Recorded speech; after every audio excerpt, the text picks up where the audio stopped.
Darren Cole had survived a lot of things in his 38 years: ambushes, winters that froze men solid in their saddles, gunfights that left more dead than standing.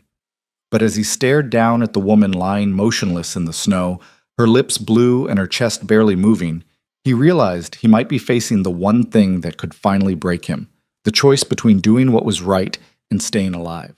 In a land where mercy got you killed and tribes and settlers had been bleeding each other dry for a decade, saving her could mean his own death warrant. But leaving her meant becoming the kind of man he'd spent years running from. If you want to see how far a single act of mercy can go in a world built on violence, stay with me till the end, and hit that like button and drop a comment with your city so I can see just how far this story travels. The wind didn't howl in Wyoming during February.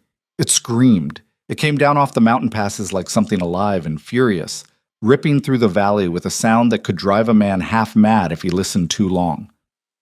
Darren Cole had learned years ago not to listen. He just moved through it, head down, shoulders braced, doing what needed doing until the storm passed, or he did. Tonight, he was doing both. His horse, a scarred roan gelding named Rust, stumbled beneath him for the third time in as many minutes. Darren didn't curse, didn't have the breath for it. The cold had locked his jaw tight, and his hands were so numb inside his gloves he couldn't feel the reins anymore.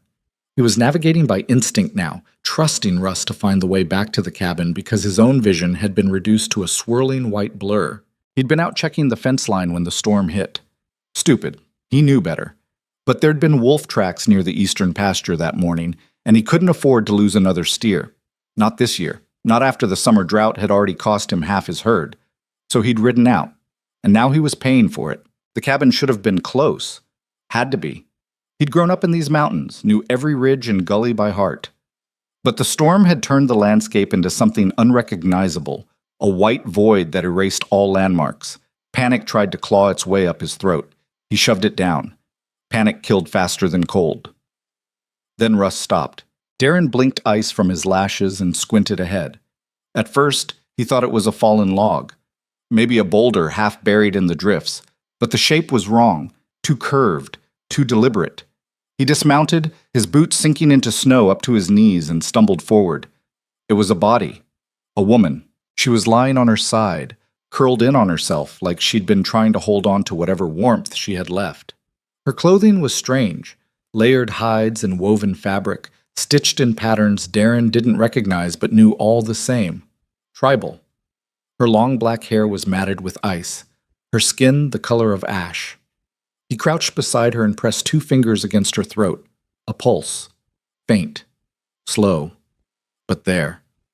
Jesus, he muttered, though he didn't believe in much of anything anymore. He looked around, scanning the white chaos for any sign of where she'd come from. Nothing. No horse. No tracks that the wind hadn't already erased. Just her. Alone in the snow. Dying. Darren had rules. Simple ones. Don't get involved. Don't take sides. Don't invite trouble into your life when trouble already knew where you lived. He'd kept his head down for 5 years, ever since he'd left the cavalry and carved out this piece of land in the middle of nowhere. He didn't go into town unless he had to. Didn't talk to his neighbors. Didn't care what happened beyond the boundaries of his property. And he sure as hell didn't bring tribal women into his cabin. Not because he hated them. He didn't. But because men who did things like that didn't live long. The settlers would call him a traitor. The tribes would call him a liar. And in the end, both sides would put a bullet in him just to make a point. He stared down at her, this stranger who was already half gone, and felt the weight of the choice pressing down on him like the storm itself. Walk away. Get back on Rust. Ride home. Forget you ever saw her. But even as the thought formed, he was already moving. He stripped off his coat and wrapped it around her, then hauled her up over his shoulder. She was lighter than he expected, all bone and sinew, like she hadn't eaten a full meal in weeks. He stumbled back to Rust, who snorted in protest but held steady as Darren draped her across the saddle. "Just get us home," Darren said, his voice cracking from the cold. "That's all I'm asking." Rust moved. The ride back was a blur of white and wind and the terrible certainty that he was too late. The woman didn't stir, didn't make a sound. By the time the dark shape of his cabin finally emerged from the storm, Darren was half convinced he was carrying a corpse. He kicked open the door and carried her inside. The cabin was small. 1 room, A stone fireplace on the far wall, a narrow bed shoved into the corner, a table and two chairs that had seen better days. It smelled like wood smoke and coffee, and the kind of loneliness that seeped into the walls after too many years alone. Darren laid her on the bed and immediately started stripping off her wet clothes. His hands were clumsy, shaking from the cold and something else he didn't want to name. Her tunic was soaked through, frozen stiff in places. He peeled it away carefully, trying not to look at her too closely, trying to keep his mind on the mechanics of survival. Hypothermia, frostbite, shock. He'd seen it before. In the war. Men who'd fallen through ice or gotten caught in blizzards. Most of them didn't make it. The ones who did were never quite the same. He grabbed a blanket from the chest at the foot of the bed and wrapped her in it, then hauled her closer to the fire. The flames were low. He fed them, stacking logs until the heat began to build, filling the room with a warmth that felt almost violent after the cold outside. Her lips were still blue, her breathing shallow and irregular. Darren knelt beside her and pressed his ear to her chest. Her heartbeat was there, faint and stuttering, like it might give up at any moment. "Come on," he muttered. "Don't quit on me." He didn't know why he said it, didn't know why he cared, but the words came out anyway, rough and desperate. He heated water over the fire and soaked a cloth, then pressed it gently against her hands and feet, trying to coax warmth back into her extremities without shocking her system. He'd learned that the hard way once, watching a soldier die because someone had dunked him in hot water too fast. The heart couldn't take it, slow, steady, patient. He worked through the night, feeding the fire, checking her pulse, watching for any sign that she was coming back. Hours passed. The storm outside began to ease, the wind dropping from a scream to a low moan. The cabin grew warmer. The woman's breathing steadied, deepened. And then, just before dawn, her eyes opened. Darren was sitting on the floor beside the bed, his back against the wall, half asleep. He jerked awake at the sound of her moving, his hand instinctively reaching for the revolver on his belt. She was staring at him. Her eyes were dark, not brown, black, and filled with a wariness so sharp it was almost physical. For a long moment, neither of them moved. Then she tried to sit up. Her body betrayed her, muscles too weak, limbs too heavy. She collapsed back onto the bed with a sharp exhale. "Easy," Darren said, raising one hand slowly. "You're safe." She didn't look like she believed him. Her gaze darted around the cabin, taking in the fireplace, the table, the rifle propped against the wall by the door, then back to him. "Where am I?" Her voice was hoarse, barely more than a whisper. "My cabin, about 10 miles south of the ridge. How did I—" She stopped, her brow furrowing as memory seemed to catch up with her. "Found you in the snow," Darren said. "Storm was bad. You were barely breathing." Her jaw tightened. "You brought me here. Didn't seem right to leave you out there." She studied him for a long moment, her expression unreadable. Then, slowly, she pushed herself up onto her elbows. This time, she managed it. "You're tribal," Darren said. It wasn't a question. "Shoshone," she said. "My name is Ayla Nakoa." "Darren Cole." She didn't offer her hand, neither did he. The silence stretched between them, thick and uncomfortable. Darren could feel the weight of everything unsaid. The history, the violence, the mutual distrust that had been carved into the land long before either of them was born. "You should rest," he said finally. "You're not strong enough to move yet." "I need to leave." "You need to stay alive." Her eyes flashed. "You don't know what I need." "I know you'll die if you walk out that door right now." She glared at him, and for a second he thought she might try it anyway. But then her gaze shifted to the window, where the first pale light of dawn was starting to break through the retreating storm, and something in her expression softened. "How long was I out there?" she asked quietly. "Don't know. Could have been hours. Could have been longer." She closed her eyes, and Darren saw her hands clench into fists beneath the blanket. "They'll be looking for me," she said. "Your people?" "Among others." Darren didn't ask what that meant, didn't want to know. "Storm's over," he said, "but the snow's deep. Roads are going to be impassable for a few days at least. You're stuck here whether you like it or not." She opened her eyes and looked at him again, and this time there was something different in her gaze. Not trust, not yet, but maybe the faintest edge of curiosity. "Why did you save me?" she asked. Darren didn't answer right away. He wasn't sure he had an answer. Or maybe he did, and it was too complicated to put into words. Seemed like the thing to do, he said finally. Even knowing what I am? Knowing you were dying, he corrected. The rest didn't matter much at the time. She didn't say anything to that, just watched him, her dark eyes sharp and searching, like she was trying to figure out whether he was lying. Darren stood and moved to the stove, where a pot of coffee had been warming since the night before. He poured himself a cup, then hesitated. You want some? He asked. Ayla blinked, clearly caught off guard by the offer. Then, slowly, she nodded. He poured a second cup and brought it over, setting it on the small table beside the bed. She reached for it carefully, her hands still shaking slightly from the cold, and wrapped her fingers around the warm ceramic. Thank you, she said quietly. Darren nodded and retreated to the far side of the room, giving her space. They sat in silence, drinking their coffee, the fire crackling between them. Outside, the world was white and still. Inside, the air was heavy with everything neither of them was saying. Ayla took a sip of the coffee and grimaced. This is terrible. Darren almost smiled. Yeah, I know. She took another sip anyway. You live out here alone? She asked. Yeah. No wife? No family? Not anymore. She didn't press, just nodded, like she understood. What about you? Darren asked. What about me? You got family? Someone who will come looking? Her expression darkened. It's complicated. Most things are. She looked at him then, really looked at him, and Darren felt something shift in the room. Not trust, not yet, but maybe the beginning of it.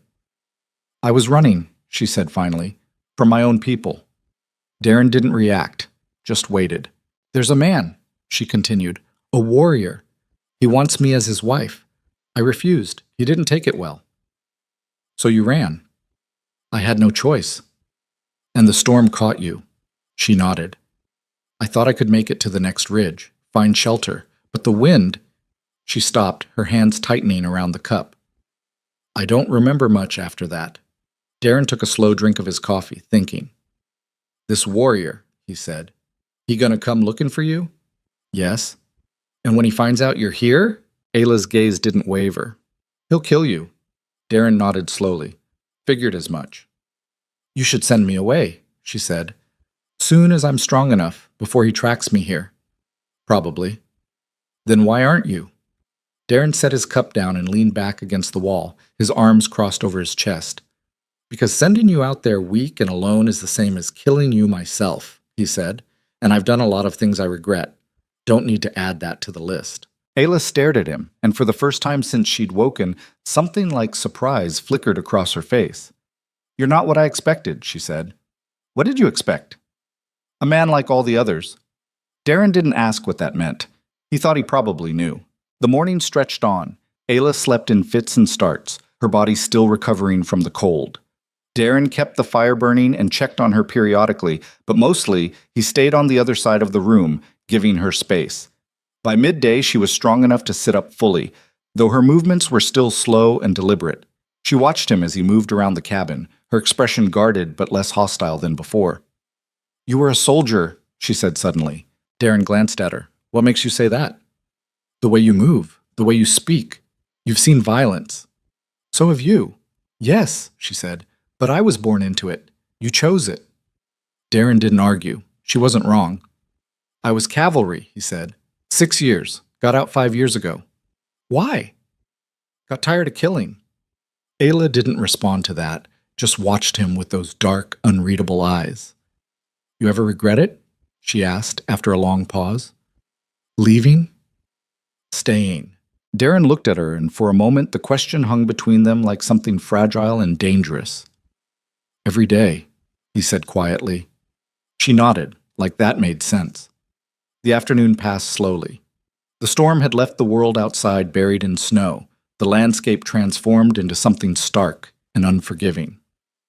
Darren went out once to check on Rust and bring in more firewood, and when he came back, Ayla was standing by the window, wrapped in a blanket, staring out at the white expanse. It's beautiful, she said softly. And terrible. Darren set the wood down by the fire and straightened.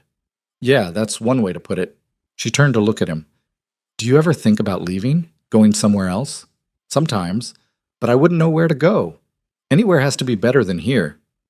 You'd think that, Darren said, But everywhere I've been, people are the same. They just find different reasons to hate each other. Ayla's mouth curved into something that wasn't quite a smile. You're a cynic. I'm a realist. Maybe. She turned back to the window. Or maybe you've just forgotten what it's like to hope for something better. Darren didn't answer. There wasn't much he could say to that. That night, they ate in silence. Darren had beans and salt pork, which wasn't much, but Ayla ate without complaint. She was stronger now, her color returning, though she still moved carefully, like her body wasn't quite ready to trust itself yet. After they finished, she helped him clean up, despite his protests. They worked side by side, the silence between them less tense than before. Tell me something, Ayla said as she dried the last plate. What? Why do you live out here, so far from everything? Darren paused, his hands still in the basin of soapy water. I had a wife once, he said slowly, and a daughter. They died. Fever. While I was deployed. By the time I got the letter, they'd already been buried for 2 months. Ayla's hands stilled. I'm sorry, she said quietly. Yeah, me too. Is that why you left the cavalry? Part of it. And the rest? Darren pulled his hands out of the water and dried them on a rag, his jaw tight. The rest doesn't matter, he said. Ayla didn't push, just nodded and set the plate down. We all carry ghosts, she said softly, some heavier than others. Darren looked at her, and for a moment he saw past the walls she'd built around herself, saw the pain and the anger and the fear she was holding onto so tightly it had become part of her. Yeah, he said. We do. That night Ayla slept on the bed, and Darren took the floor by the fire. He didn't sleep much, kept waking to check on her, to make sure she was still breathing, still alive. He told himself it was just practical, that he'd come this far, and it would be a waste to let her die now. But deep down, he knew it was more than that. Somewhere between finding her in the snow and watching her drink his terrible coffee, something had shifted. She wasn't just a stranger anymore. She was a person. A woman with a name and a story, and a fight she hadn't asked for. And for the first time in 5 years, Darren Cole felt like maybe he had a reason to care about something other than his own survival. The second morning came with a silence so complete it felt unnatural. Darren woke before dawn, his back stiff from sleeping on the floor, and lay there listening to the absence of wind. The storm had passed, leaving behind a world muffled and still, buried under feet of fresh snow that would take days to melt. He turned his head toward the bed. Ayla was awake, staring at the ceiling, her expression distant. You sleep? He asked. Some. She didn't look at him. You? Enough. It was a lie, and they both knew it. Darren pushed himself up and stretched, wincing as his shoulders popped. He was getting too old to sleep on hard floors. He fed the fire, then moved to the window and looked out at the landscape. Everything was white. The trees, the hills, the sky itself seemed bleached of color. Beautiful and brutal in equal measure. Storm's done, he said, but the snow's going to make travel impossible for at least a few days. Ayla sat up slowly, swinging her legs over the side of the bed. She was wearing one of his old shirts, sleeves rolled up to her elbows, and the blanket draped around her shoulders. Her hair fell loose down her back, still tangled, but no longer frozen. How do you know? She asked. I've lived through enough winters out here. The drifts are probably 6 feet deep in places. Even on horseback, it'd take half a day just to get to the main trail. She absorbed this without comment, her hands folding in her lap. That warrior you mentioned, Darren said, turning from the window. He know this area? Taki knows every trail between here and the northern peaks. He's hunted this land since he was a boy. So he'll come. Yes. When? Ayla looked at him, her dark eyes steady. As soon as the snow clears enough for tracking, maybe sooner if he's desperate.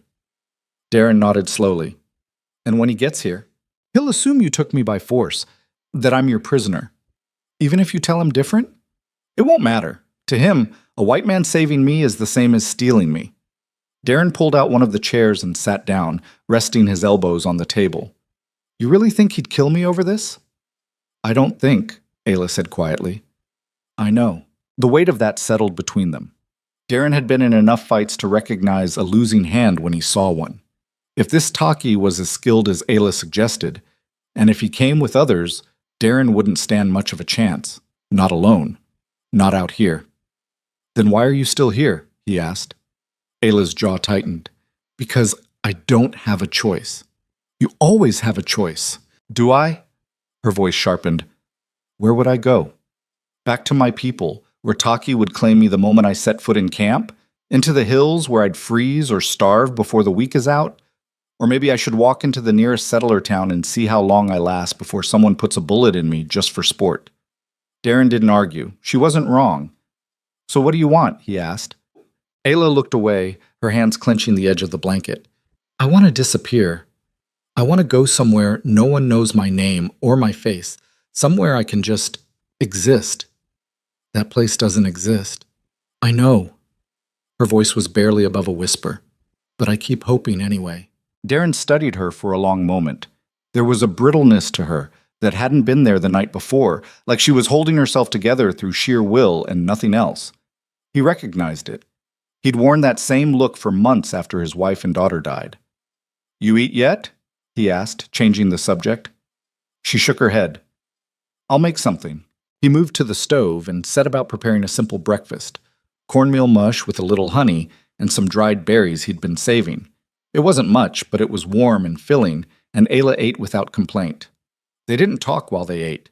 The silence felt less hostile now, more like a truce neither of them had explicitly agreed to, but both were willing to honor. When they finished, Ayla stood and moved to the basin to wash the dishes. Darren started to protest, but she cut him off with a look. I'm not helpless, she said. Didn't say you were. You were thinking it. I was thinking you should rest. I've rested enough. She scrubbed the bowls with more force than necessary. If I sit still any longer, I'll go insane. Darren leaned against the wall and watched her work. She moved with a deliberate efficiency, every gesture controlled, like she was trying to prove something to herself as much as to him. You always this stubborn? He asked. You always this irritating? Despite himself, Darren felt the corner of his mouth twitch. Fair point.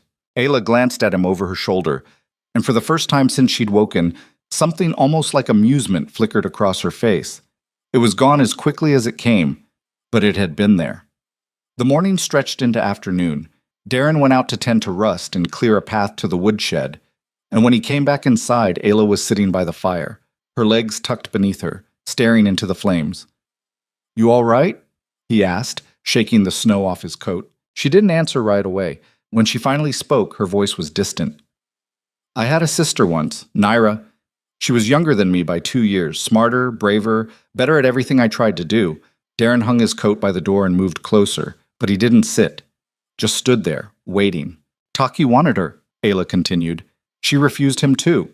So he went to the elders, claimed she'd dishonored him, that she needed to be taught respect. Her hands curled into fists. They believed him. And one night, she disappeared. They found her body 3 days later in the river. Darren's jaw tightened. They know he did it? Everyone knew, but no one said anything. Taki's family has power, influence. To accuse him would have meant war within the tribe. So they just let it go. They had a choice, Ayla said bitterly. Justice or peace. They chose peace. And you? I chose survival. I kept my head down, did what I was told, and tried not to give him a reason to notice me. She laughed, a harsh, ugly sound. But men like Taki don't need a reason. He decided he wanted me, and that was enough. Darren crouched down beside her, his voice low. I'm sorry. Don't be. Sorry doesn't fix anything. No, but it's all I've got. Ayla looked at him, and for a moment the hardness in her eyes softened. Why are you being kind to me? Because someone should have been kind to your sister. The words hung in the air between them, raw and unfiltered. Ayla's breath hitched, and she looked away quickly, blinking hard. You don't know me, she said. Don't need to. I could be lying. About all of it. You could be, Darren agreed, but you're not. She turned back to him, her expression unreadable. How do you know? Because I've heard enough lies to recognize the truth when I hear it. Ayla stared at him for a long moment, and then, slowly, the tension in her shoulders eased. Not completely, but enough. Thank you, she said quietly. Darren nodded and stood, giving her space. The afternoon bled into evening. They moved around each other with a careful awareness, like two people learning the boundaries of a shared space. Ayla helped him prepare dinner, and though the meal was simple, beans and hardtack, they ate together at the table, the firelight casting long shadows across the walls. You ever think about going back east? Ayla asked suddenly. Darren looked up from his plate. What? Back east, to the cities, away from all this. No. Why not? He set his fork down and leaned back in his chair. Because the cities are full of people, and people are the problem. Ayla tilted her head, considering. You really hate everyone that much? I don't hate anyone. I just don't trust them. That's the same thing. No, it's not. Hate takes energy. I just don't have any left to give. Ayla studied him, her expression thoughtful. You're lonelier than I thought. Loneliness is safe. Is it? Darren didn't answer. He picked up his fork and went back to eating, but he could feel her eyes on him, sharp and assessing. You remind me of someone, she said after a long pause. Who? My father. He used to say the same thing, that solitude was safer than trust. Smart man. He died alone, Ayla said flatly. In a cave. No one found his body for 2 weeks. Darren set his fork down again. Point taken. I'm not trying to insult you. I'm just saying loneliness doesn't protect you. It just makes you easier to break when something finally gets through. And what got through to you? Darren asked. Ayla's gaze didn't waver. You did. The admission hung in the air, unexpected and uncomfortable. Darren didn't know what to say to that, so he said nothing. Just picked up his plate and carried it to the basin, his mind churning. That night the temperature dropped. Darren could feel it seeping through the cracks in the walls, the kind of cold that bit deep and didn't let go. He stoked the fire higher than usual and added extra blankets to the bed, then settled onto the floor with his coat wrapped around him. This is stupid, Ayla said from the bed. What is? You sleeping on the floor, it's freezing. I'm fine. You're not. And I'm not going to be responsible for you catching pneumonia because you're too stubborn to share a bed. Darren turned to look at her. She was sitting up, her arms crossed, her expression somewhere between annoyed and concerned. It's not appropriate, he said. We're adults, and I trust you not to do anything stupid. You sure about that? No, Ayla said, but I'm willing to take the risk. Darren hesitated, then sighed and pushed himself to his feet. He grabbed his blanket and moved to the bed, settling on the far edge, as far from her as the narrow frame would allow. The mattress dipped under his weight, and Ayla shifted to make room, pulling the blankets up to her chin. They lay there in silence, both staring at the ceiling, the fire crackling softly in the background. This is awkward, Ayla said finally. Yeah. But warmer. Yeah. She turned her head to look at him. You're not going to try anything, are you? No? Good. Because I'd hate to have to stab you after you saved my life. Despite himself, Darren laughed.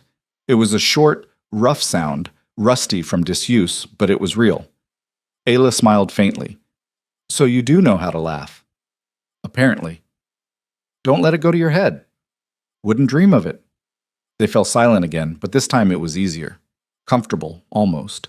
Darren closed his eyes and let the warmth of the fire and the presence of another human being, someone alive, someone real, pull him towards sleep. For the first time in years, the loneliness didn't feel quite so suffocating. The third day dawned clear and bright, the sun reflecting off the snow with a blinding intensity.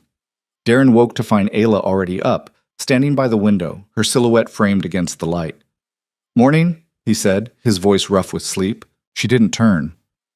It is beautiful out there. And deadly. Everything beautiful is.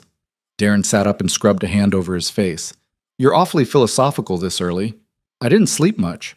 Bad dreams? No dreams, just thinking. He stood and joined her at the window. The world outside looked almost unreal, like something out of a painting. The kind of landscape people back east paid good money to see, never realizing how quickly it could kill you if you weren't careful. What were you thinking about? He asked. Ayla's breath fogged the glass. What happens when the snow melts? We deal with it when it comes. That's not a plan. It's the only one I've got. She turned to look at him, her expression troubled. You should send me away. Today. Before Taki gets here. You're not strong enough yet. I'm strong enough to walk. Walking's not the same as surviving. I've survived worse. Maybe. But you don't have to. Ayla's jaw tightened. You keep saying that. Like you actually believe it. I do. Why? What do you get out of this? Darren met her gaze, his voice steady. Nothing. And that's the point. She stared at him, and he could see the conflict playing out behind her eyes. The part of her that wanted to believe him warring with the part that had learned the hard way not to trust anyone. You're either the kindest man I've ever met, she said finally, or the most foolish. Probably both. Despite herself, Ayla smiled. It was small and fleeting, but it was there. They spent the rest of the morning in relative quiet. Darren went out to check the perimeter, looking for tracks or signs of movement, but the snow was undisturbed. When he came back inside, Ayla was sitting at the table, carefully mending a tear in her tunic with a needle and thread she'd found in his supplies. You don't have to do that, he said. I know, but it keeps my hands busy. He watched her work for a moment, her fingers quick and precise. You're good at that. My mother taught me. She said a woman who couldn't mend her own clothes was a woman who'd always be dependent on someone else. Smart woman. She was. Ayla's hands stilled. She died when I was 12, fever, like your wife. I'm sorry. So am I. They lapsed into silence again, but it wasn't uncomfortable. Just two people sharing space, each carrying their own weight. That afternoon, Darren taught Ayla how to load and fire his rifle. She'd handled weapons before, he could tell by the way she held it, but never one like his. Keep your shoulder tight against the stock, he said, standing behind her, and don't jerk the trigger. Squeeze it slow. She fired. The shot went wide, kicking up snow 20 yards to the left of the target he'd set up. Damn, she muttered. You're pulling to the left. Adjust your stance. She did, and the next shot was closer. The third hit the target dead center. Ayla lowered the rifle, a look of satisfaction crossing her face. Better? Better. She handed the rifle back to him, her fingers brushing his. For a moment, neither of them moved. Thank you, she said. For what? For treating me like I'm capable. You are. Not everyone sees it that way. Then they're idiots. Ayla laughed, and the sound was lighter than before, less guarded. That evening, as they sat by the fire, Ayla asked him about his time in the cavalry. Darren didn't talk about it often, didn't like to, but something about the way she asked, without judgment or expectation, made it easier. He told her about the battles, the long marches, the friends he'd lost. He told her about the things he'd done that still kept him awake at night, the orders he'd followed even when he knew they were wrong. And you walked away from all of it? She asked. Had to. Before it killed me. Do you regret it? Darren thought about that for a long moment. I regret what it cost, but no, I don't regret leaving. Ayla nodded slowly. I think I understand that. You planning to leave your people? For good? I don't know, maybe, if I can find somewhere to go. You could stay here, Darren said, the words out before he'd fully thought them through. Ayla looked at him, startled. What? I'm just saying, if you needed a place, you could stay. You don't mean that. I do. Why? Darren shrugged, suddenly uncomfortable. Because you shouldn't have to keep running. Ayla stared at him, and for a moment he thought she might cry, but instead she just shook her head, a faint smile on her lips. You're impossible, she said, so I've been told. That night they shared the bed again without discussion. It was easier this time, the awkwardness replaced by something quieter, more familiar. Darren lay on his back, listening to the fire and the sound of Ayla's breathing, and felt something shift inside him. He'd spent 5 years trying to bury himself in solitude, convinced it was the only way to survive. But lying there, with another person beside him, warm and alive and real, he realized how wrong he'd been. Loneliness wasn't safety. It was just another kind of prison. And maybe, just maybe, it was time to let himself out. The fourth morning brought with it a sound Darren had been dreading, the steady drip of melting snow. He woke to it, that rhythmic patter against the roof that meant the temperature was rising, the world outside beginning to thaw. It meant the roads would clear. It meant people could move again. It meant time was running out. Ayla was already awake, sitting at the table with a cup of coffee, staring at the door like she could see through it to whatever was coming. You hear it? Darren asked, swinging his legs off the bed. Hard not to. He moved to the window and looked out. The snow was still deep, but he could see patches of brown earth beginning to show through on the southern slopes where the sun hit hardest. By tomorrow, maybe the day after, the trails would be passable. How long do you think we have? Ayla asked. Day. Maybe 2 if we're lucky. We're not lucky. Darren turned to look at her. She was holding the cup with both hands, her knuckles white. He'd seen that look before. On soldiers the night before a battle they knew they couldn't win. "You don't have to be here when he comes," Darren said. "You could leave today. Head west, toward the mining camps. Lose yourself in the crowds." "And you?" "I'll deal with Taki." Ayla set the cup down hard enough that coffee sloshed over the rim. "You'll die." "Maybe." "There's no maybe about it. He's not going to listen to reason, and he's not going to walk away. He'll kill you, and then he'll come after me anyway." "Then what do you suggest?" She stood abruptly, pacing to the fireplace and back. "I don't know. Run? Fight? There's no good answer here."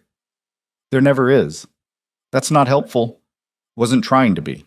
Ayla stopped pacing and turned to face him, her eyes blazing. "Why are you so calm about this? You're talking about dying like it's nothing." "I've been dying for 5 years," Darren said quietly. "Just been doing it slow. This would at least be quick."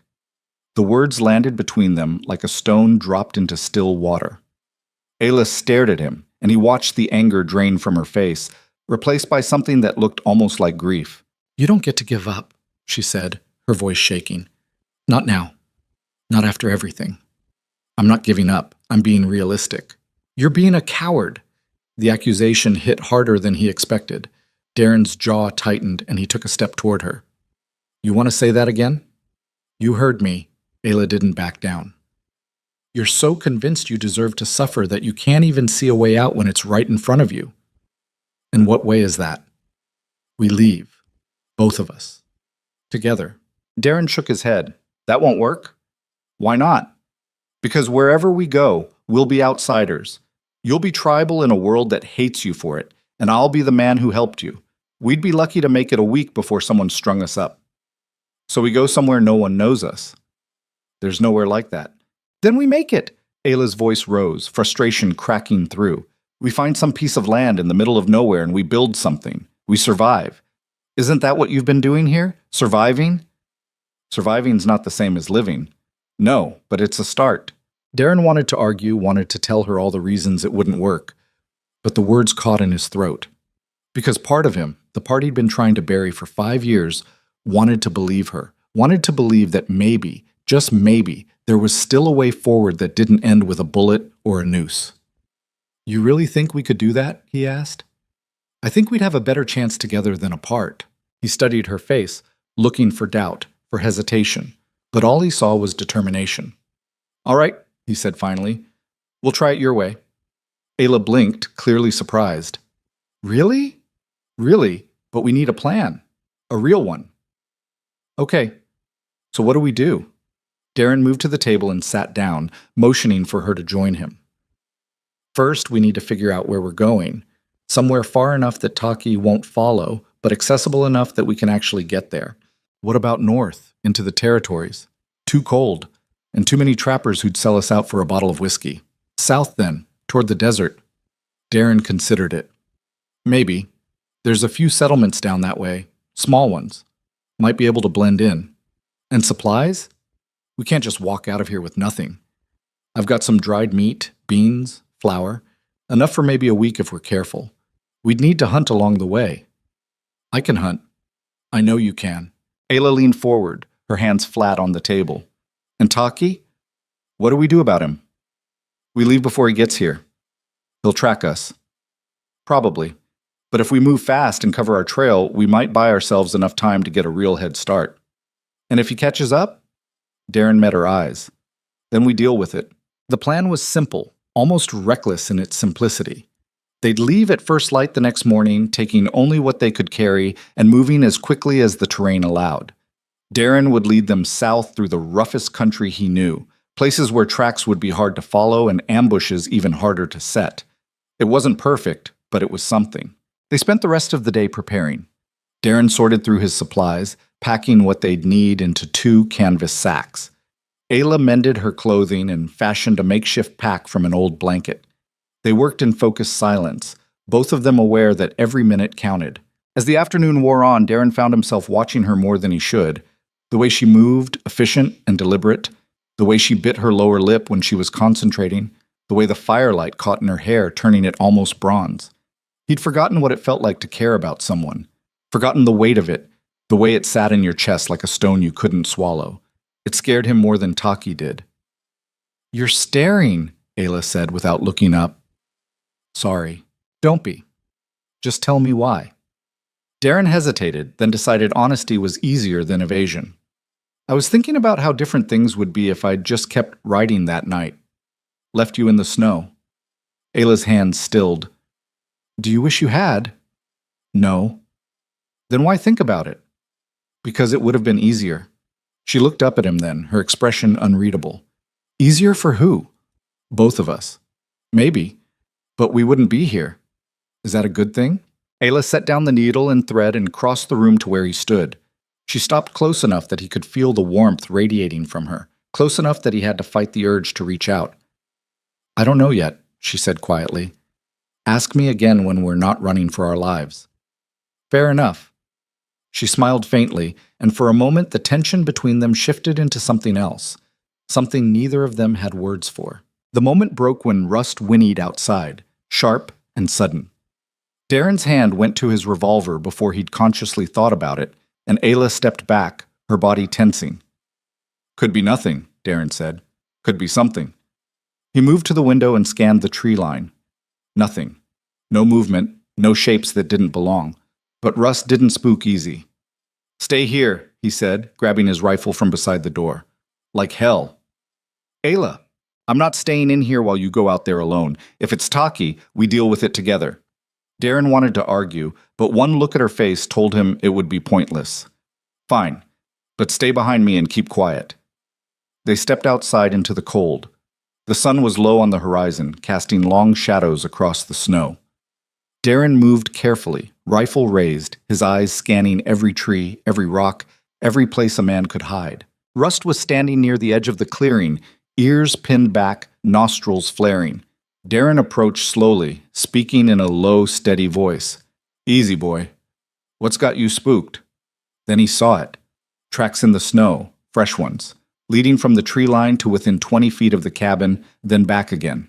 Human tracks. Boot prints, not moccasins. Darren's blood ran cold. "Settlers," he said quietly. Ayla came up beside him, her face pale. "How many?" "2, maybe 3. Hard to tell." "When?" "Within the last hour." She looked at him, fear flickering behind her eyes. "They saw me." "You don't know that." "Yes, I do. Why else would they leave without knocking?" Darren didn't have an answer to that. Because she was right. Out here, people didn't just wander past a cabin without at least checking to see if anyone needed help. Unless they'd seen something they didn't want to get involved with, or something they planned to come back for. "We need to leave," Ayla said. "Now. Tonight." "It's too dark. We'd never make it through the hills without breaking our necks."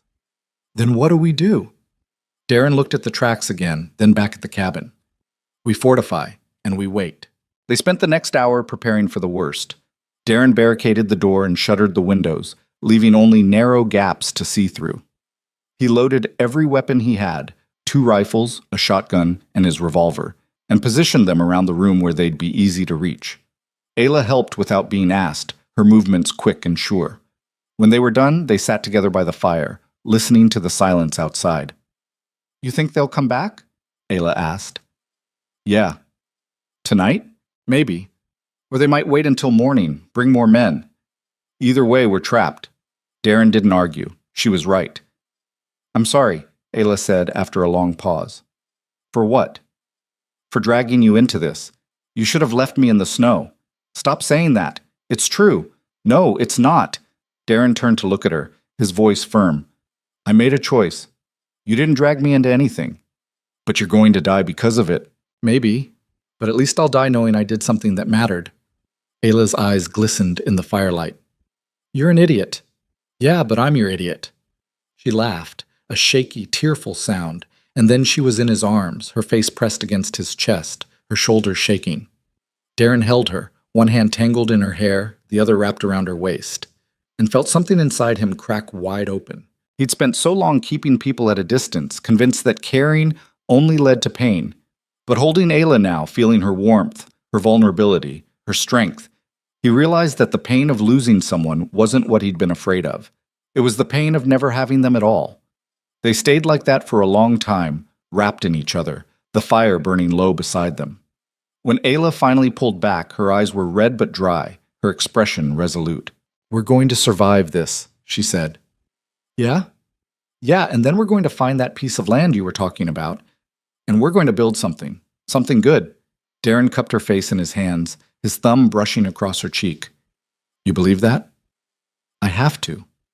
He leaned forward and kissed her forehead, a gesture so gentle it surprised them both. "Then I'll believe it too."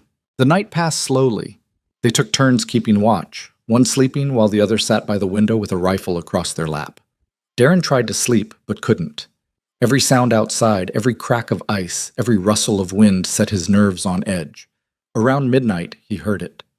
Voices, low and muffled, but unmistakable. He moved to the window and peered through the gap in the shutters. 4 men, maybe 5, moving through the trees at the edge of the clearing. They were trying to be quiet, but the snow crunched under their boots, giving them away.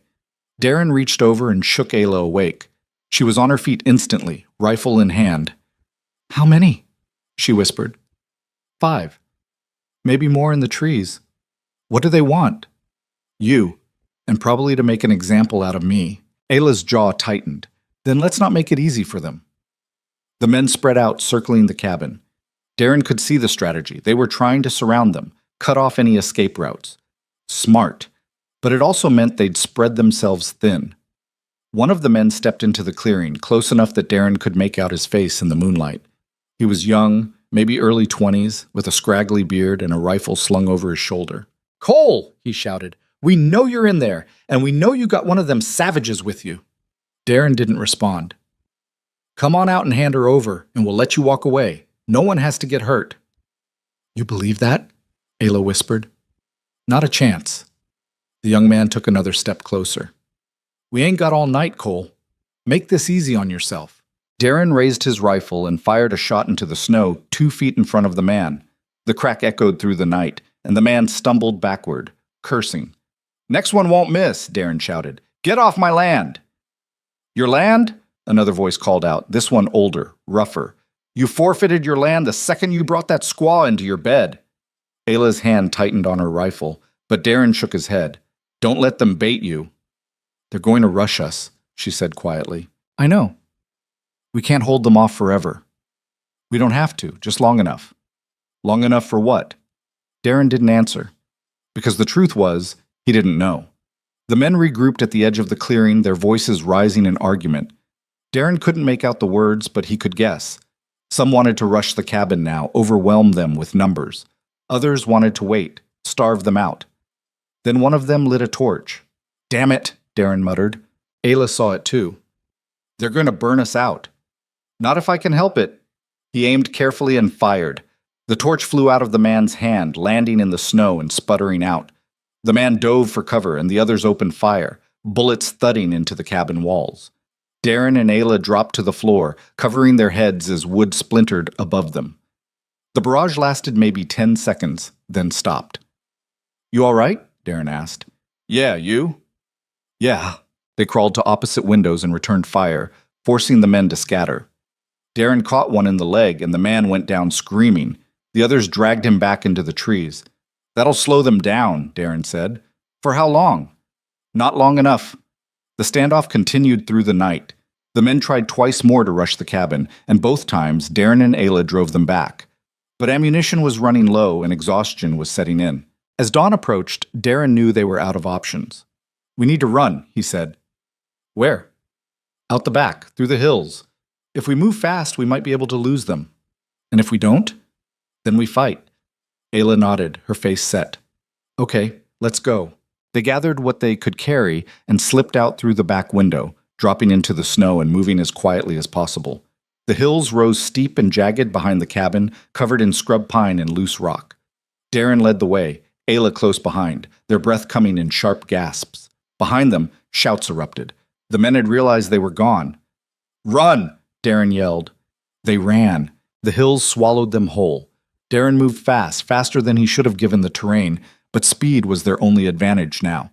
Behind them, the shouts were getting closer, the men crashing through the underbrush with all the subtlety of a cattle stampede. They had numbers, they had anger, but Darren had something they didn't, He knew this land. Every ridge, every gully, every game trail that wound through the scrub pine and granite outcroppings. He'd hunted these hills for 5 years, and now that knowledge was the only thing keeping them alive. Ayla stayed close, her breathing labored but steady. She didn't complain, didn't ask him to slow down. Just followed, her pack bouncing against her back, her rifle clutched in both hands. They crested the first ridge and Darren pulled them left, away from the obvious path down. Instead, he led them along a narrow ledge that hugged the cliff face, barely wide enough for one person. Below them, the drop was maybe 40 feet onto jagged rocks. One misstep and they were done. "Don't look down," he said over his shoulder. "Wasn't planning on it." They made it across and dropped into a ravine thick with deadfall and brambles. Darren pushed through, ignoring the thorns that tore at his coat and the branches that whipped back into his face. Behind them, the voices were fading, not gone, but distant enough that they'd bought themselves a few minutes. "We need to stop," Ayla gasped. "Just for a second." Darren glanced back. She was pale, her forehead slick with sweat despite the cold. He cursed himself for pushing her too hard, too fast. She was still recovering, still weak from nearly freezing to death less than a week ago. "All right," he said, pulling them into the shelter of a fallen pine. "Catch your breath." "But we can't stay long." Ayla leaned against the tree trunk, her chest heaving. "How far have we come?" "Maybe 2 miles, not far enough." "And how far do we need to go?" "As far as it takes." She closed her eyes, her jaw tight. "That's not an answer." "It's the only one I've got." They sat in silence for a moment, listening to the sound of their own breathing and the distant crack of branches. Darren scanned the ridge above them, looking for movement, for shapes that didn't belong. Nothing yet. But they'd come. "You should leave me," Ayla said quietly. Darren's head snapped toward her. "What?" "You heard me. I'm slowing you down. If you go alone, you could lose them. We've been through this. That was before they started shooting. Doesn't change anything. Darren, no." His voice was flat, final. "We stick together. That's the plan. The plan is falling apart. Then we make a new one." Ayla opened her eyes and looked at him, and he saw the conflict there. The part of her that wanted to argue and the part that was too tired to try. "You're the most stubborn man I've ever met," she said. "So you've mentioned. And the most infuriating.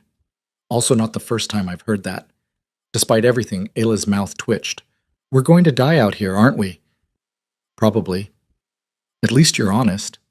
At least there's that." She pushed herself upright, wincing as her muscles protested. "Then let's keep moving. If I'm going to die, I'd rather do it on my feet." They moved deeper into the hills, the terrain growing rougher with every mile. The snow was thinner here, blown clear by the wind, and the ground beneath was frozen solid, hard as iron. Darren's boots slipped more than once on patches of ice, and Ayla caught herself against trees and boulders to keep from falling. By midday, they'd put maybe 5 miles between themselves and the cabin. Not enough. But it was something. They stopped beside a frozen creek to rest and eat. Darren pulled out a strip of dried venison and handed half to Ayla. She took it without comment and chewed slowly, her gaze fixed on the water. "You think they're still following?" she asked. "Yeah." "How can you be sure?" "Because if it was me, I wouldn't stop." Ayla turned to look at him. "That's comforting." "Wasn't trying to comfort you, just being realistic." There's that honesty again. Darren took a bite of the venison and immediately regretted it. The meat was so dry it felt like chewing leather, and it stuck in his throat. He forced it down with a mouthful of snow and grimaced. "This is awful," he muttered. "It's food." "Barely." Ayla smiled faintly. "You're spoiled." "I'm practical. There's a difference." They finished eating in silence, then refilled their canteens with snow and kept moving. The afternoon wore on, the sun arcing low across the sky, and the temperature began to drop. Darren could feel it in his bones, that deep, penetrating cold that meant the night would be brutal. They needed shelter. Somewhere defensible. Somewhere they could see anyone coming. He found it just before dusk, a shallow cave carved into the side of a cliff, barely deep enough to qualify as more than an overhang, but it would have to do. The entrance faced south, sheltered from the wind, and the ground inside was dry. "This'll work," he said, dropping his pack. Ayla looked around, skeptical. "It's not much. It's enough." They set about making camp. Darren gathered what little deadwood he could find and built a small fire at the mouth of the cave. just enough to take the edge off the cold without sending up a plume of smoke that could be seen for miles. Ayla spread out their bedrolls and sorted through their supplies, taking stock of what they had left. "We're running low on everything," she said. "I know. Another 2 days, maybe 3, and we'll be out of food. We'll hunt." "With what? We used most of our ammunition back at the cabin." Darren didn't have an answer to that. She was right. They were running on fumes, and sooner or later they'd run out entirely. "We'll figure it out," he said, though even he didn't believe it. Ayla didn't argue, just nodded and went back to organizing their packs. As the fire began to warm the small space, Darren sat with his back against the rock wall and watched her work. She moved with a quiet efficiency, her hands sure despite the exhaustion that lined her face.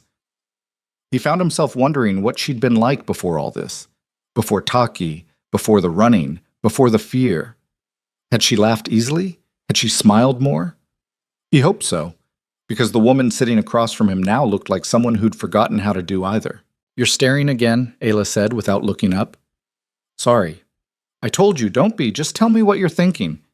Darren hesitated, then decided honesty was easier than deflection. "I was thinking about what happens if we make it through this." "You mean when we make it through this?" "All right. When?" She looked up at him, her eyes catching the firelight. "And what did you decide?" "That I don't know. I've spent so long just trying to survive, I don't remember what it's like to actually live." "Then maybe it's time you remembered." "How?" Ayla set down the pack she'd been rummaging through and moved to sit beside him. "You start by believing there's a future worth living for. And if I can't? Then I'll believe it for both of us." Darren looked at her, at the determination in her eyes, and felt something tighten in his chest. "You're too good at this." "At what?" "Giving people hope, when there's no reason to have any." "There's always a reason," Ayla said quietly. "You just have to look for it." Before Darren could respond, a sound echoed through the hills, distant but unmistakable. A rifle shot, followed by another. They both froze. "They're close," Ayla whispered. "Too close." Darren moved to the cave entrance and peered out into the gathering darkness. He couldn't see anything, but he didn't need to. The shots had come from the east, maybe a mile away, which meant the men had split up, were sweeping the hills in a grid pattern. "We need to put out the fire," Ayla said, already moving. "No, if we do, we'll freeze. If we don't, they'll see the smoke. There's barely any smoke, and it's getting dark. They won't spot it." "You sure about that?" "No, but it's a risk we have to take." Ayla looked like she wanted to argue, but another shot echoed through the night, closer this time, and she nodded. "Fine, but we take turns keeping watch." Agreed. They settled in for the night, the fire burning low between them. Darren took the first watch, sitting at the cave entrance with his rifle across his knees. The darkness was almost total now, the sky thick with clouds that blocked out the stars. He could hear the wind moving through the pines, the occasional crack of ice, and nothing else. An hour passed. Then 2. Ayla slept fitfully behind him, murmuring in her sleep, her body twitching as whatever dream she was having played out. Darren wanted to wake her, to pull her out of whatever nightmare had her trapped, but he didn't. She needed the rest, even if it wasn't peaceful. Around midnight, he heard it. Footsteps. Slow and deliberate, crunching through the snow. Darren's hand tightened on the rifle, and he eased himself into a crouch, his eyes scanning the darkness. At first, he saw nothing. Then a shape detached itself from the trees, a man, moving cautiously, his rifle raised. He was alone. Darren waited, barely breathing, as the man moved closer. 30 feet. 20. 10. Then the man stopped, his head turning toward the cave. Darren didn't hesitate. He stepped out of the shadows and leveled the rifle at the man's chest. "Don't move," he said quietly. The man jerked, swinging his rifle around, and Darren fired. The shot was deafening in the stillness, and the man dropped like a stone, his rifle clattering to the ground. Behind him, Ayla was on her feet instantly, her own rifle in hand. "What happened?" "One of them found us." "Are there more?" "I don't know." They stood in tense silence, listening for any sound that might indicate the shot had drawn others. But the night remained quiet. Darren moved to the body and crouched beside it, checking for a pulse. Nothing. The man's eyes stared sightlessly at the sky, and Darren felt a familiar numbness settle over him. He'd killed before. Too many times to count, but it never got easier. Is he dead? Ayla asked. Yeah. Good. Darren looked up at her, surprised by the venom in her voice. Don't look at me like that, she said. He would have killed us both without a second thought. I know. Then why do you look like you regret it? Because I do. Ayla's expression softened slightly. You're too decent for this world, Darren Cole. That's not a compliment. No, it's just the truth. They dragged the body away from the cave and covered it with snow and branches. It wouldn't hide it forever, but it would buy them a little time. The rest of the night passed without incident. Ayla took the second watch while Darren slept, or tried to. His dreams were dark and fragmented, full of faces he recognized and voices he couldn't place. When he woke just before dawn, he felt more exhausted than when he'd laid down. Ayla was sitting by the fire, poking at the embers with a stick. She looked up when he stirred. Morning, she said. Morning. We need to move. I know. They packed quickly and set out before the sun had fully risen. The hills stretched endlessly ahead of them, a maze of ridges and valleys that all looked the same. Darren tried to keep them moving south, toward lower ground, but the terrain fought them at every turn. By mid-morning, they were both struggling. The lack of food, the lack of sleep, the constant fear, it was wearing them down, grinding them into dust. We can't keep this up, Ayla said, her voice hoarse. We don't have a choice. Yes, we do. We stop running and we fight. We'd lose. Maybe, but at least it would be over. Darren stopped and turned to face her. You don't mean that. Don't I? No.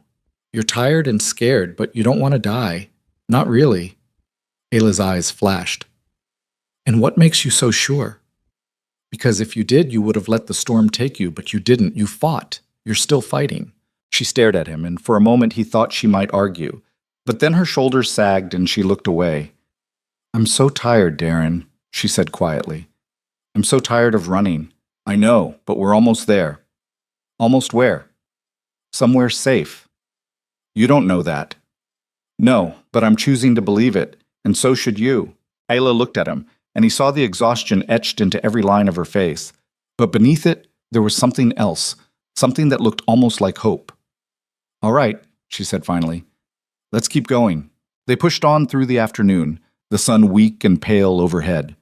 The land began to flatten out, the hills giving way to rolling plains covered in scrub grass and scattered juniper. It was more exposed here, harder to hide, but it also meant they could see anyone coming from a long way off. Around midday, they spotted smoke rising in the distance. What is that? Ayla asked. Darren squinted at the thin column of gray against the sky. Could be a settlement or a camp. Do we risk it? We need supplies and information. We won't last another day without both. They approached cautiously, keeping low and moving from cover to cover. As they got closer, the smoke resolved into a small cluster of buildings, maybe 5 or 6 structures, all rough-hewn timber and sawed roofs. A trading post, if Darren had to guess. One of the dozens that dotted the frontier, serving trappers and prospectors, and anyone else desperate or foolish enough to live this far from civilization. Stay here, Darren said. I'll go in and see what I can find out. Like hell, we go together. Ayla, I said together. Darren sighed. He should have known better than to argue. Fine, but let me do the talking. They walked into the settlement side by side, drawing stares from the handful of people milling about. A woman carrying a basket of laundry. An old man sitting on a porch, whittling.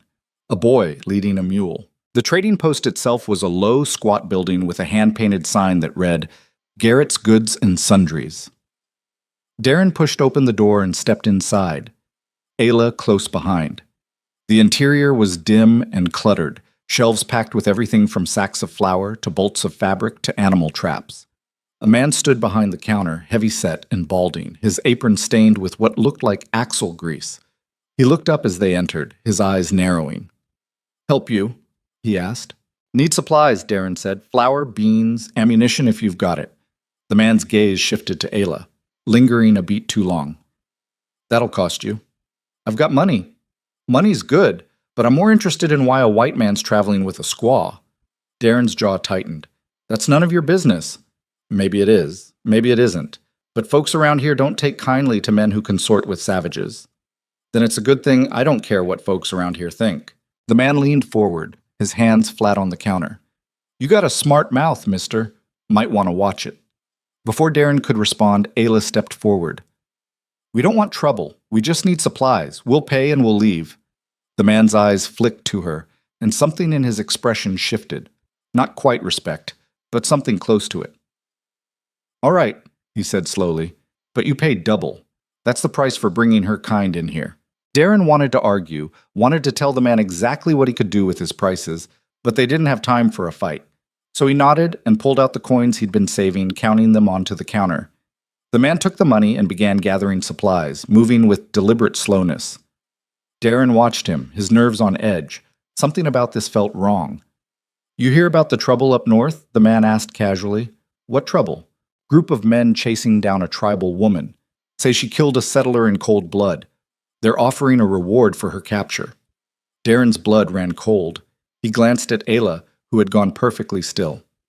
That's so, Darren said, keeping his voice neutral. Yep, big reward too.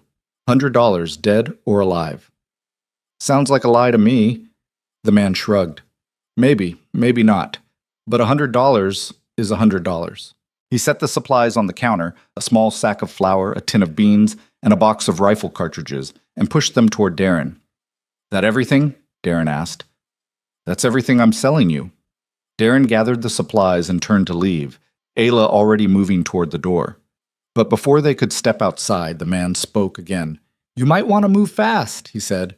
Word is those men are close, real close.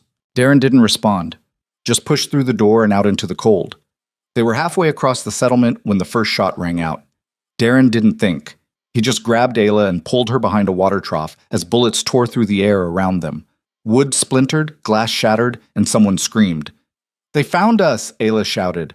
I know. Darren returned fire blindly, buying them a few seconds, then hauled Ayla to her feet and ran. They sprinted through the settlement, weaving between buildings, the shouts and gunfire echoing behind them. They made it to the edge of town and plunged into the scrub beyond, the plains stretching out before them with no cover in sight. Where do we go? Ayla gasped. Anywhere but here. They ran until their lungs burned and their legs screamed in protest. Ran until the settlement was a distant blur behind them. Ran until the gunfire faded into silence. And when they finally stopped, collapsing into the dirt beside a dry creek bed, Darren looked at Ayla and saw the same thought reflected in her eyes. They couldn't keep doing this. Couldn't keep running. Sooner or later, they'd have to make a stand. The dry creek bed offered no real protection, just the illusion of it. Darren lay flat on his stomach, his rifle pointed back toward the settlement, and tried to catch his breath. Beside him, Ayla was doing the same, her face pressed against the dirt, her shoulders heaving. We can't stay here, she said between gasps. I know. They'll circle around, cut us off. I know that too. Then what do we do? Darren lifted his head and scanned the horizon. The plains stretched out in every direction, flat and featureless, except for the occasional cluster of scrub brush. No cover, no high ground, no way to defend themselves if the men caught up. We keep moving, he said. South. Find somewhere we can make a stand. And if we don't find anywhere, then we make our stand here. Ayla turned her head to look at him, and he saw the fear in her eyes.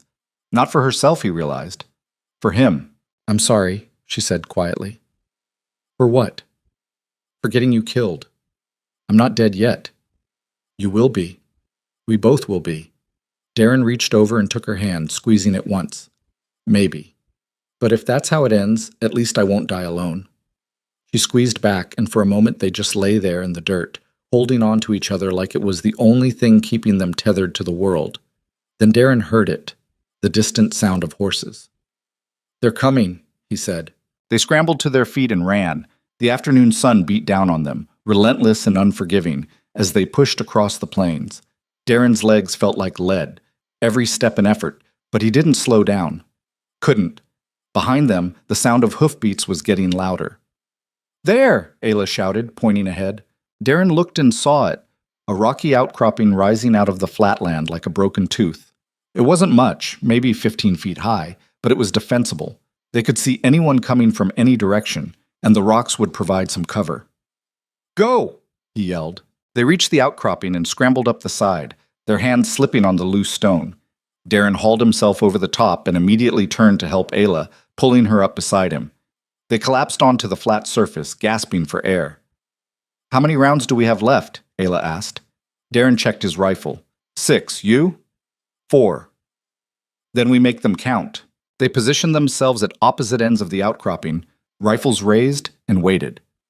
The hoofbeats grew louder, and then the riders came into view, 5 men, spread out in a line, moving fast. "Wait until they're close," Darren said. "Don't waste ammunition." The men slowed as they approached, clearly wary. They'd learned from the cabin, learned that rushing in got people killed. One of them called out, his voice carrying across the open ground. "Cole, this doesn't have to end bad. Just hand over the woman and we'll let you walk away." Darren didn't respond. "You hear me? We got no quarrel with you. This is about her." "Don't listen to them," Ayla said quietly. "I'm not." The men stopped about 50 yards out, just beyond effective rifle range. They were talking among themselves, gesturing toward the outcropping. "Planning. They're going to try to flank us," Ayla said. "Let them try."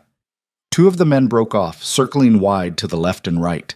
The other 3 dismounted and moved forward on foot, using the sparse cover as best they could. Darren waited until the closest one was 30 yards out, then fired. The shot caught the man in the shoulder and spun him around. He dropped behind a rock, cursing. The other 2 opened fire, bullets pinging off the stone around them. Ayla returned fire, forcing them to duck. "2 more coming from the left," she shouted.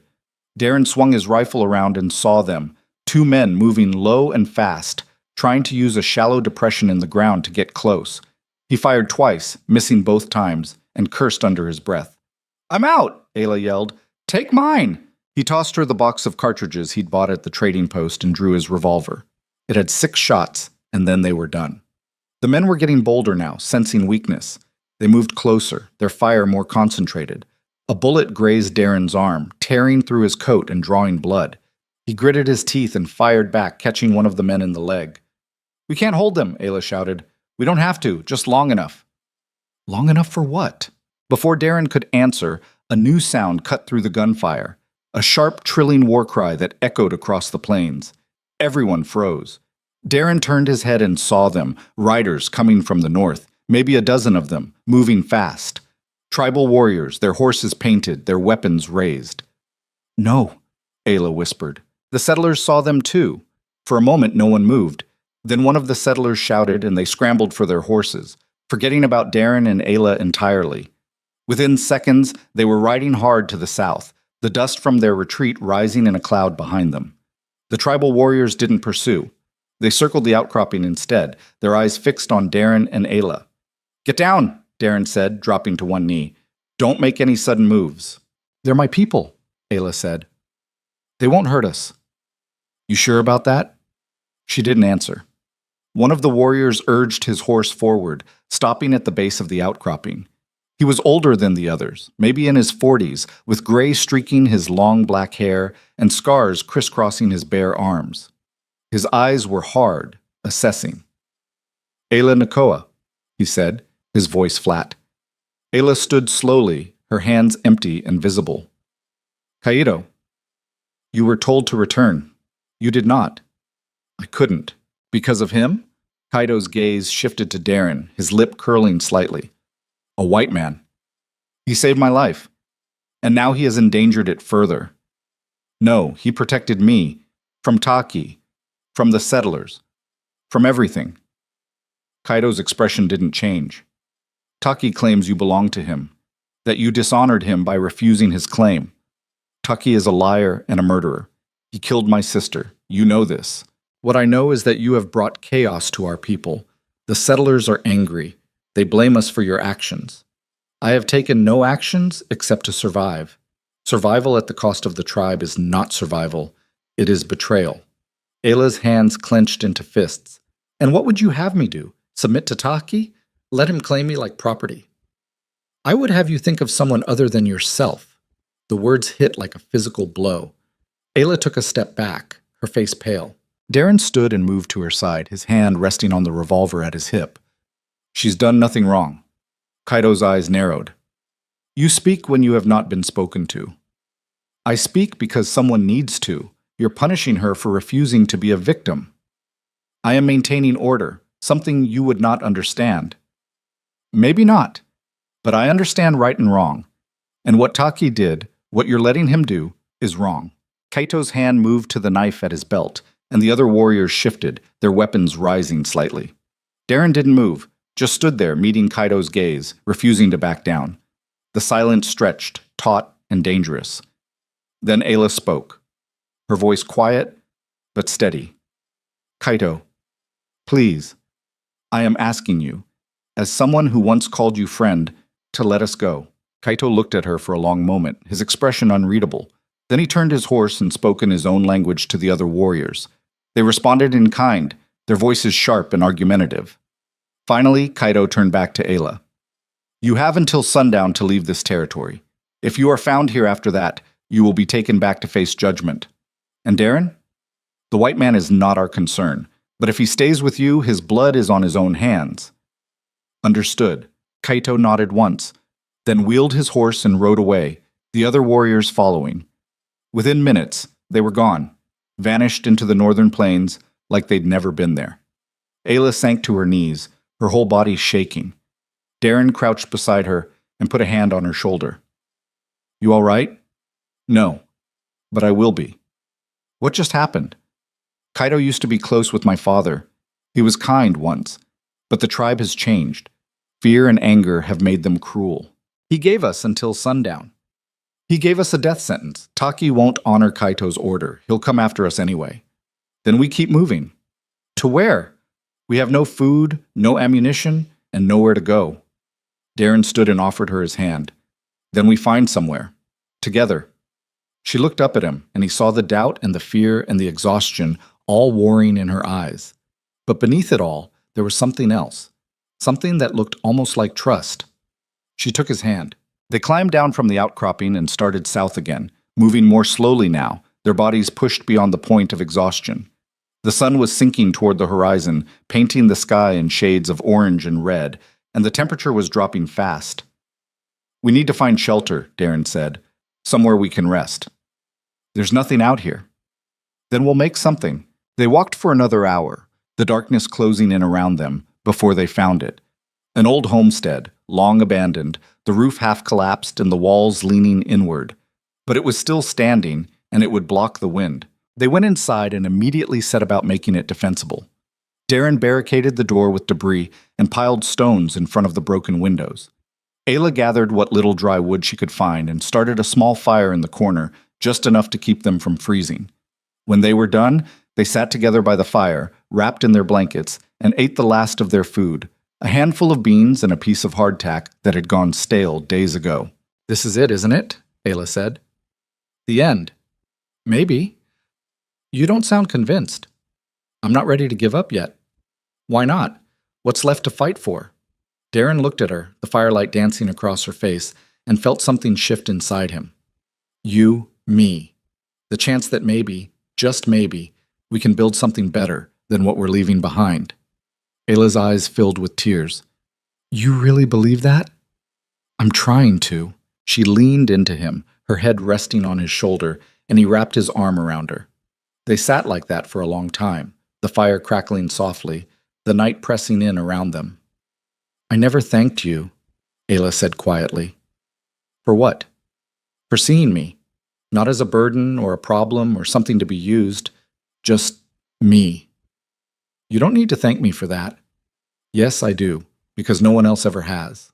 Darren tightened his arm around her and she turned her face into his chest, her shoulders shaking with silent tears. He held her while she cried, his own eyes burning, and wondered how the world had become so broken that simple decency felt like a rare and precious thing. They slept in fits and starts, taking turns keeping watch. The night was long and cold, and filled with the sounds of things moving in the darkness. Animals, wind, maybe something else. Darren didn't know and didn't care. He just kept his rifle close and his eyes on the door. Dawn came gray and bitter, the sky heavy with clouds that promised snow. Darren woke stiff and sore, his wounded arm throbbing. Beside him, Ayla was still asleep, her face peaceful for the first time in days. He didn't wake her. just stood and moved to the window, looking out at the empty plains. And that's when he saw him. A single rider moving slowly across the flatland, his horse dark against the pale earth. Even from a distance, Darren knew who it was. Taki. He was alone. No warriors, no settlers, just him and his horse and whatever rage had driven him this far. Darren's hand tightened on his rifle. He had 3 bullets left. 3 chances to end this. But even as the thought formed, he knew he wouldn't take the shot. Not like this. Not from ambush. Because if he did, he'd be no better than the men who'd hunted them. Instead, he woke Ayla. She sat up instantly, her hand going to her knife. "What is it?" "He's here." She moved to the window and looked out, and Darren saw her whole body go rigid. "Taki," she whispered. "Yeah. He's alone." "I know." "Why?" "Because this isn't about the tribe. It's about him, about what he thinks he's owed." Ayla turned to look at Darren, and he saw the decision forming in her eyes before she spoke. "I'm going out there." "No." "Yes. This is my fight, Darren, not yours." "The hell it isn't." "He'll kill you." "Maybe, but I'm not letting you face him alone." "You don't have a choice." "Yes, I do. And I'm choosing you." Ayla stared at him, and for a moment he thought she might argue. But then she nodded, her jaw set. "Then we face him together." They stepped outside into the cold, the wind biting at their faces. Taki had stopped about 50 yards out, still mounted, his hand resting on the hilt of the long knife at his belt. He was younger than Darren expected, maybe 30, with a hard, angular face and eyes that burned with a fury so intense it was almost palpable. "Ayla," he called, his voice carrying across the distance. "You have run far enough." "I will never stop running from you," Ayla called back. "Then you will die running." "Better that than living as your prisoner." Taki's mouth twisted into something that might have been a smile. "You think this white man will save you? He is nothing, weak, soft. He's more of a man than you'll ever be." Taki's expression darkened. He dismounted slowly, his movements deliberate, and began walking toward them. "Stay behind me," Darren said quietly. "No. We stand together." Darren wanted to argue, but there wasn't time. Taki was getting closer, his hand still on his knife. "You have no right to her?" Darren called out. Taki stopped, his eyes narrowing. "I have every right. She was promised to me." "She's not property. You know nothing of our ways." "I know enough. I know you killed her sister. I know you're a coward who hides behind tradition to justify cruelty." Taki's hand moved to the knife, drawing it slowly. "You will die for those words." "Then come and kill me." Taki moved fast, faster than Darren expected. He closed the distance in seconds, the knife slashing toward Darren's throat. Darren dodged, barely, and swung the rifle like a club. It connected with Taki's shoulder, but the man didn't slow down. He came at Darren again, the knife a blur. Darren dropped the rifle and drew his revolver, but Taki was on him before he could aim. They went down in a tangle of limbs, rolling across the frozen ground. The knife came down, and Darren caught Taki's wrist, holding it inches from his face. They struggled, strength against strength, and Darren felt his grip slipping. Taki was younger, stronger, fueled by rage. Then Ayla was there, her own knife in hand. She drove it into Taki's side, and he roared, jerking away from Darren. He swung at her, catching her across the face with his fist, and she went down hard. Darren lunged, tackling Taki from behind. They hit the ground again, and this time Darren got his hands around Taki's throat. He squeezed, pouring every ounce of strength he had left into it. Taki thrashed, his hands clawing at Darren's face, his legs kicking, but Darren didn't let go. Couldn't, because if he did, Taki would kill them both. The thrashing slowed, then stopped.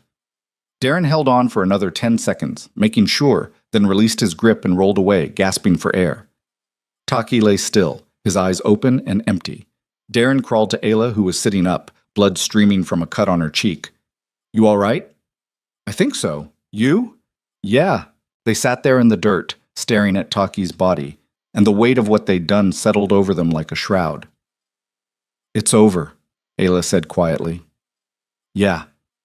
So why doesn't it feel like it?" Darren didn't have an answer. They buried Taki in a shallow grave and marked it with a cairn of stones. It felt like the right thing to do, even if the man didn't deserve it. Then they started walking, south, always south, They walked for 3 days, surviving on melted snow and whatever small game they could trap. On the fourth day, they crested a ridge and saw it, a valley, green and sheltered, with a stream running through it and timber thick enough to build with. "This could work," Darren said. Ayla looked at him, a faint smile on her lips. "Yeah, it could." They made camp that night beside the stream, and for the first time in weeks, they slept without fear, without the weight of the past pressing down on them. In the morning, they began to build. It wasn't easy. Nothing about their new life was. The land was hard, the winters brutal, and there were days when Darren wondered if they'd made a terrible mistake. But Ayla was there beside him, stubborn and resilient, and together they carved out something that resembled a home. A year passed, then 2. They planted crops and raised a small herd of goats, built a cabin that was sturdy enough to withstand the wind and the snow, made friends with a few of the scattered homesteaders in the area, people who didn't ask too many questions and didn't care about the color of Ayla's skin. It wasn't perfect.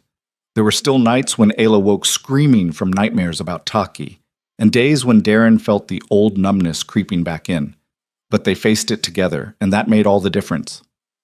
One evening, as they sat on the porch watching the sun set over the valley, Ayla turned to Darren and said, "Do you ever regret it? Saving me that night?" Darren looked at her, at the woman she'd become, strong and confident and unafraid, and shook his head. "Not for a second. Even with everything we've been through? Especially because of everything we've been through." Ayla smiled and took his hand. "I love you, Darren Cole." It was the first time she'd said it, and the words hit him harder than he expected. He squeezed her hand and pulled her close, pressing a kiss to her temple. "I love you too." They sat there as the sky turned from gold to purple to black, and Darren thought about all the choices that had led them here, the good ones and the bad ones, the ones that had saved them and the ones that had nearly destroyed them. And he realized something that felt almost like wisdom. Life wasn't about avoiding pain or finding some mythical place where suffering didn't exist. It was about finding someone worth suffering with, someone who made the fight feel worthwhile. Ayla had been that person for him, and he hoped, in some small way, he'd been that person for her. The world was still cruel, still broken, still filled with people who chose hate over understanding and violence over compassion. But there were also people like Ayla, people who refused to give up, even when giving up would have been easier. People who believed in something better, even when the evidence suggested otherwise. And maybe, just maybe, that was enough. Not to fix the world, but to make their corner of it a little less dark. Years later, when Darren was old and gray and his body had started to fail him, he would sit on that same porch and watch his children play in the yard. Children who carried both his blood and Ayla's, who belonged to 2 worlds and were stronger for it.